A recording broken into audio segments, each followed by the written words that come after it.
Hello, you're watching Hornbill TV's Explanatory. The agriculture sector in India has been one of the backbones of the Indian economy. In terms of employment, the agriculture sector provides livelihood to over 151 million people. Approximately 60% of the Indian population works in the industry, contributing about 18% to India's GDP. But unfortunately, like the scenes we saw in the year 2020-2021, history is repeating itself as our farmers are once again in the limelight. In today's explanatory, we will try and understand why the farmers are protesting again and why are they stuck in the Haryana-Delhi border, and what has been the government's response so far. Thousands of farmers from Haryana, Punjab and Uttar Pradesh were back on the road to the national capital on February 13th, over 2 years after what they had called off their strike. The move came after the last round of talks between the farmer leaders and the union ministers after it remained inconclusive on February 12th night. The 2020 protest was led by the Bharatiya Kisan Union and Samyukt Kisan Morcha. The Delhi Chalo protest is being spearheaded by different unions, the Samyukt Kisan Morcha non-political and the Kisan Mazdoor Morcha, and they have announced the protest. Massive security arrangements were made and borders barricaded between Punjab and Haryana and Delhi to deter farmers from entering New Delhi. However, this protest is different from the ones the farmers held in 2020-2021. In 2020, the farmers protested the 3 farm laws. They were repealed by the centre in 2021. However, the key demand this time is different. They want legal guarantee to MSP for all crops, full debt waiver and pension for farmers, the implementation of the Swaminathan Commission's formula and withdrawal of cases against farmers during the 2020 protest. According to the guidelines, the government sets the MSP for nearly 24 commodities twice a year based on the recommendations of the Commission for Agricultural Costs and Prices. In 2020, farmers could reach Delhi, but this time the administration imposed measures such as barbed wires, cement barricades and nails to stop them. Even Section 144 has been imposed in Delhi. As the Delhi Chalo march commenced, the Haryana police hurled tear gas shells when a group of youth who were part of the farmers' Chalo Delhi protest march tried to break barricades set up at the Shambu border in Ambala.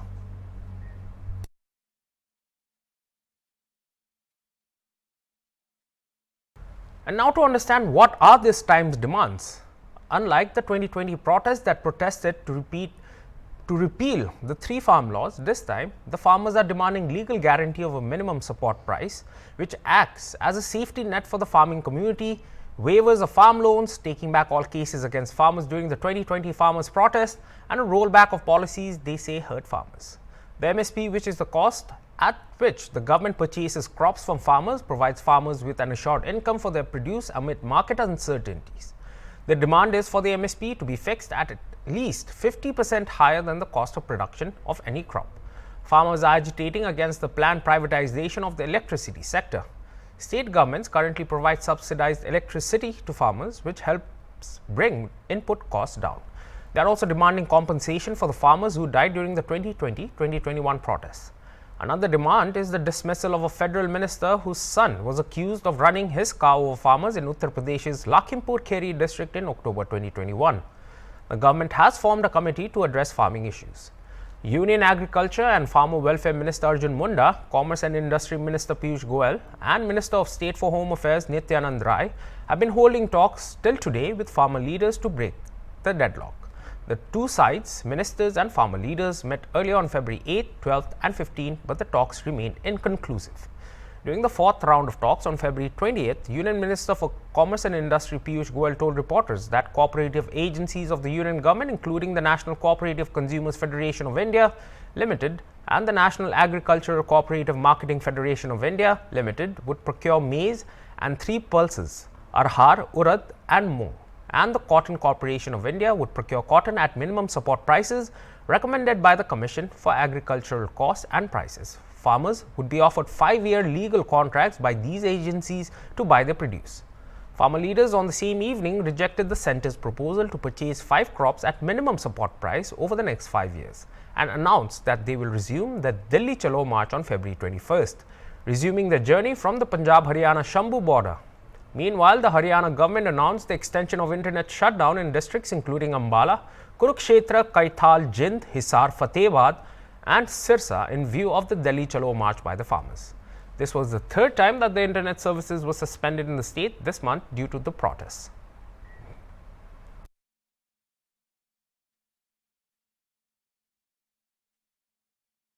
In the national capital, massive deployment of police and paramilitary personnel besides multi-layered barricading have been made to seal the city at Singhu, Tikri and Ghazipur in anticipation of the protest. Addressing the media to inform them about the cultivators' decision, farmer leader Jagjit Singh Daliwal said that the decision was made after being discussed at both the forums. Alluding to the two organizations participating in the agitation, the Kisan Mazdoor Sangharsh Committee and Samyukta Kisan Morcha non-political. They discussed repealing the Electricity Act 2020 and compensation for farmers who were killed in the violence in Lakhimpur Kheri. An agreement was reached between the government and the farmer groups to withdraw the cases filed against them during the year-long protest against the now scrapped controversial farm laws. However, the meeting ended before both sides could work out a solution to the demand for minimum support price, guarantee law, farm loan waiver and implementation of the Swaminathan Commission's recommendations, he said. On Monday, tractor trolleys in large numbers set out from different parts of Punjab to join the planned farmers' march towards Delhi. The farmer leaders who later participated in the talks in Chandigarh held a meeting in Am Sahib in Punjab's Mohali before leaving for the city. The authorities in Haryana have fortified the state's borders with Punjab at many places in Ambala, Jind, Fatehabad, Kurukshetra and Sirsa using concrete blocks, iron nails and barbed wire to scuttle the proposed march. The Haryana government has imposed restrictions on gathering of large groups of people in 15 districts.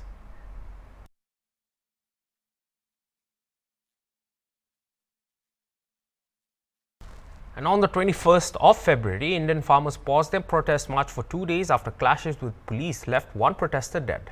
The protest leaders said on Wednesday. Police used tear gas and water cannons to disperse thousands of protesting farmers as they attempted to resume a march to the capital, New Delhi, after negotiations with the government failed to resolve a deadlock over the demands for guaranteed crop prices. A young farmer, Supkaran Singh, 21, died of what appeared to be a bullet wound to his head. He arrived at a local hospital with two other protesters who also apprised to have bullet wounds. They are in stable condition. Farmer leader Sarwan Singh Pandher told reporters one person had been killed and others injured, but Haryana State Police denied anyone died. Farmers brought bulldozers and excavators to dismantle barricades erected along highways, but hundreds of security personnel lined both sides of the highway and prevented them from moving ahead. Using loudspeakers, farm leaders urged them to fight for their rights. Highways leading to Delhi were heavily barricaded with concrete blocks, barbed wire and iron spikes to prevent the farmers from laying siege to key roads on the capital's outskirts, as they did during a year-long mass protest in 2021. Amid the worry by the Haryana government about excavators, tippers, hydras and other heavy earth-moving equipment being brought to the Shambhu border by protesting farmers, the Punjab Director General of Police directed the force on Tuesday to stop the movement to the Punjab-Haryana border.